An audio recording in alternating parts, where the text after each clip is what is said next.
Now, quite often, as you can appreciate, in the morning when we ask people to come in as our live guest, and we say, can you be here for about 10 to 8, they pull a bit of a face. The man sitting alongside me, Alan Ledbury, took no persuading because he hasn't been to bed. He had to be there at 3 o'clock this morning. Alan, good morning. Good morning. Total lunar eclipse. That's right. Was it good? It was excellent. Everything to do with astronomy is weather dependent. We actually call our telescopes cloud magnets because as soon as you get them out, the clouds roll in. Yeah.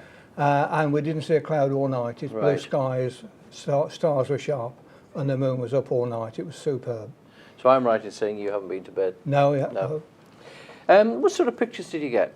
Were they good? I haven't been able to bring any with me, but several people up there had cameras, and just looking at the review screen on the back of the cameras, I think we're going to have a bunch of really good quality photographs this year. And having had a quick look at the internet this morning, I mean, there are some terrific images. Yeah. You've maybe seen some of them, aren't there? Yeah, well, the sky was clear and the air was transparent. That's another thing.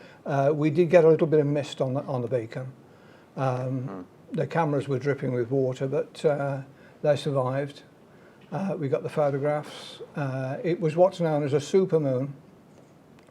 The moon varies in size because its orbit around the Earth is not a circle, it's an ellipse. And some days it's closer than others. And it was at its closest point to the Earth last night within an hour of the totality.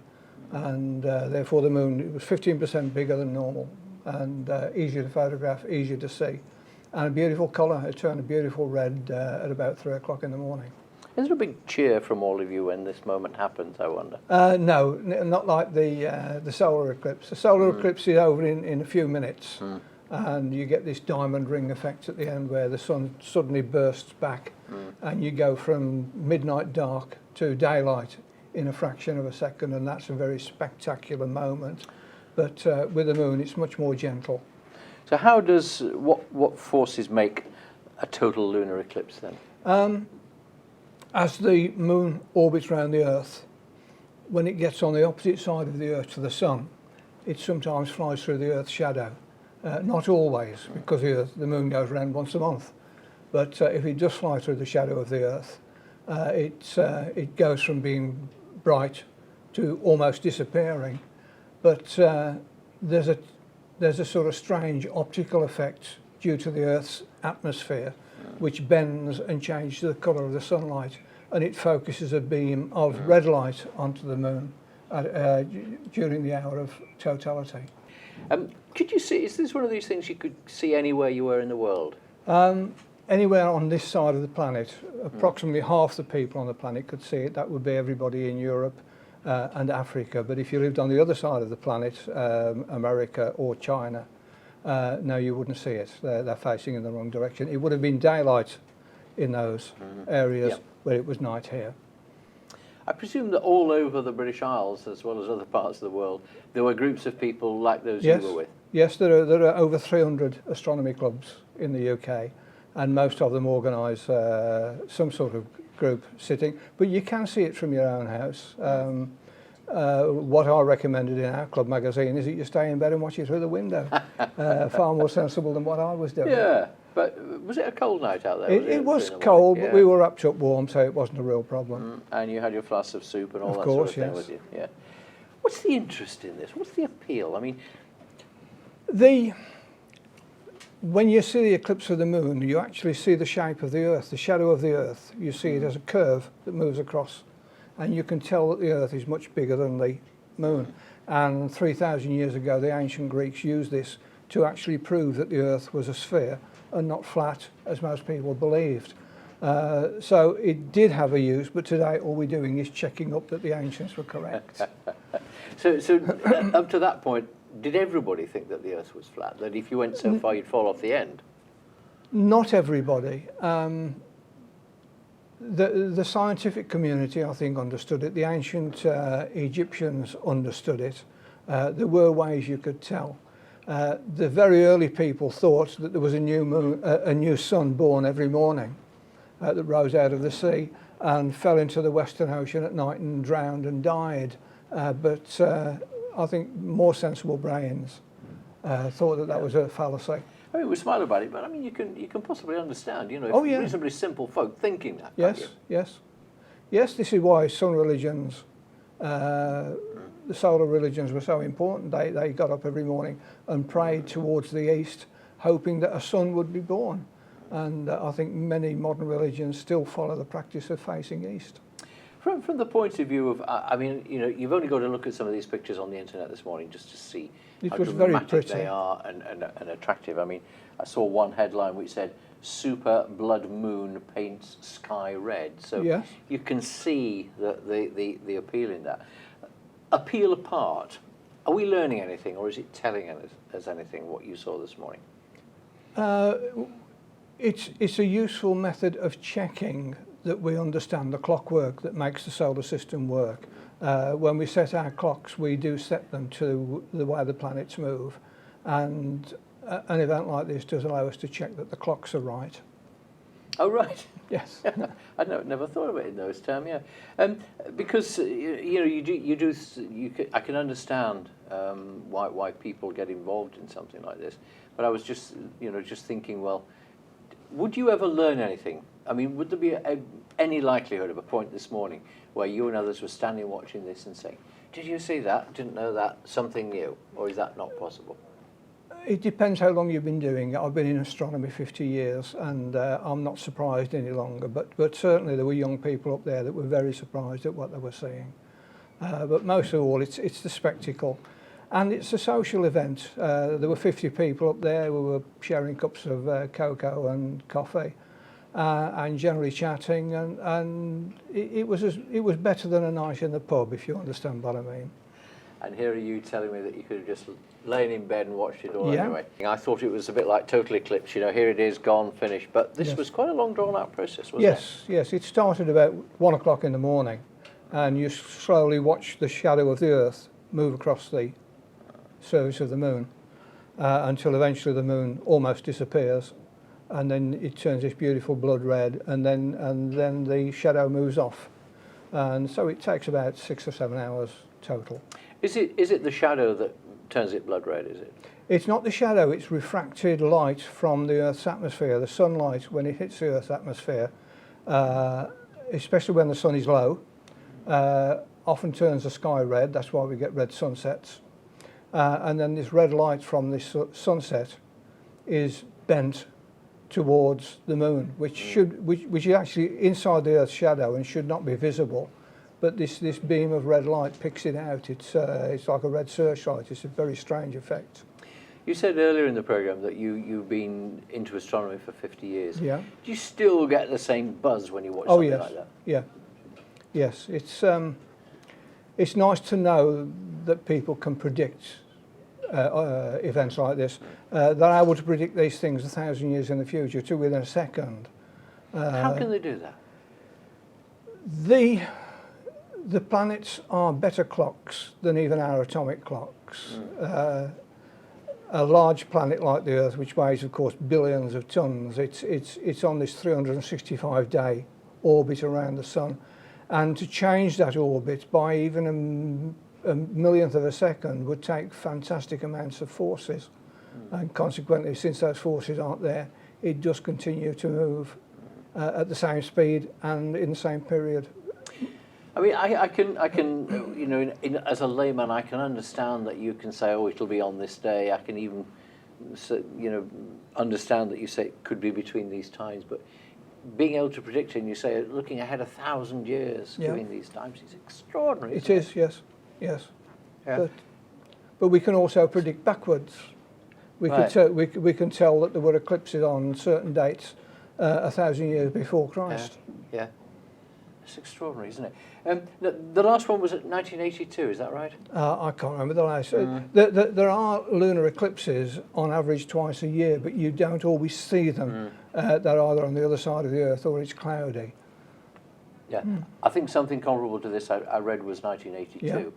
Yeah. So that's what, I mean, it's 33 years, goodness me, since that one. And the next one is? A super A super eclipse, I don't know. The one you're talking about was a super eclipse, and they only occur about every 34 years. Yes, 20, I've written it down here, 2033.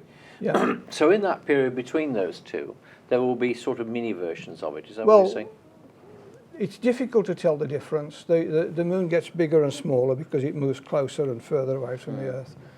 It's called a super eclipse when it's at its closest, but it can occur any time during its cycle.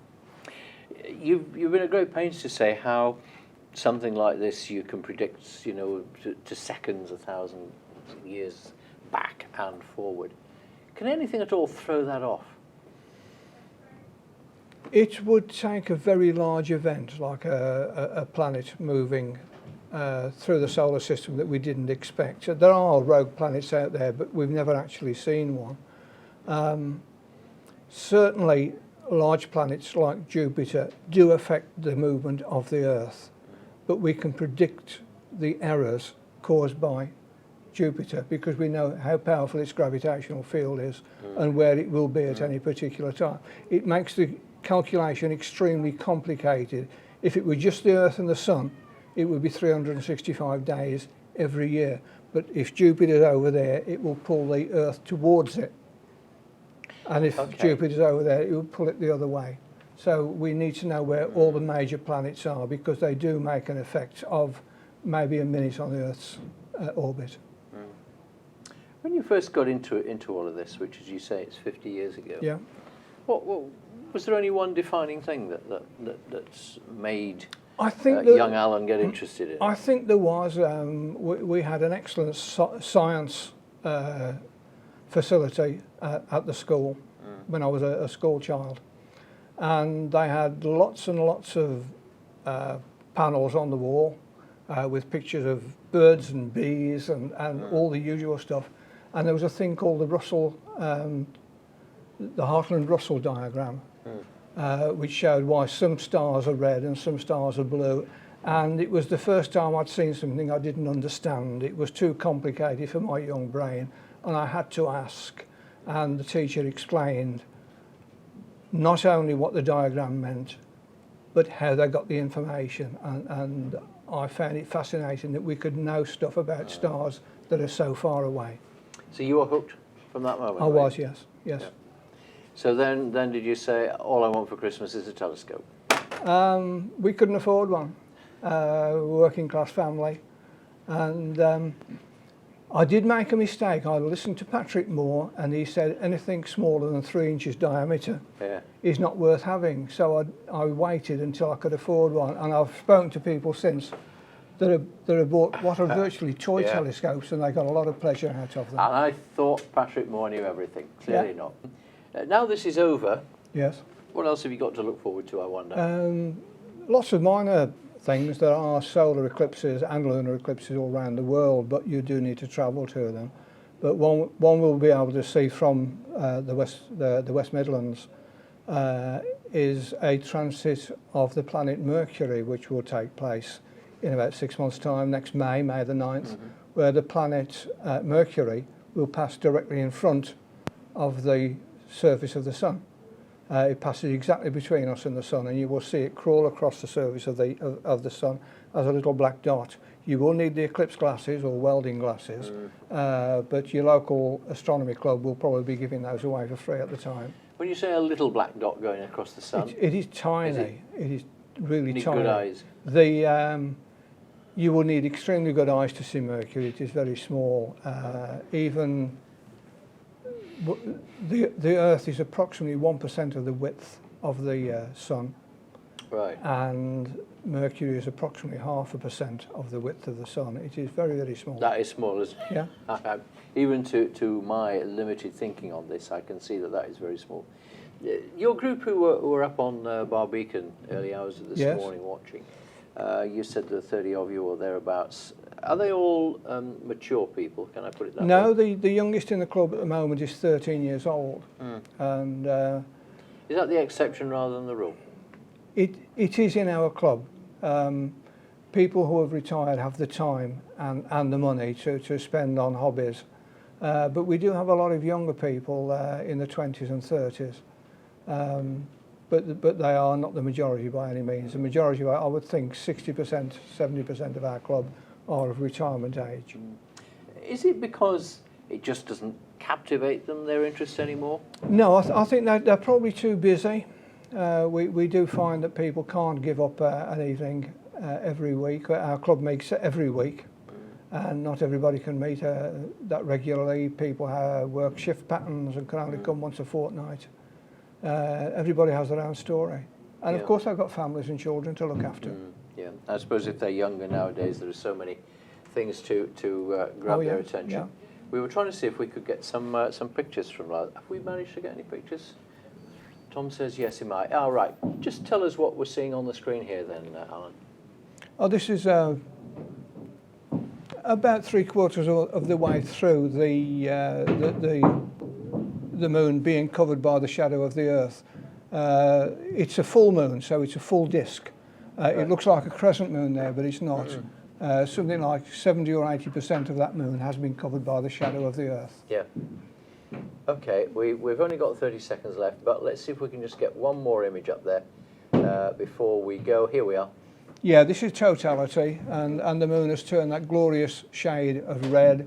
It's often called a blood moon because it's a blood colour. Yeah. And it's a very spectacular and very unusual sight. When you see it in the sky, you just don't believe it. Well, as one headline this morning says, super blood moon paints the sky red. Alan Ledbury, astronomer, thank you for being with us. Pleasure. He's off to bed now.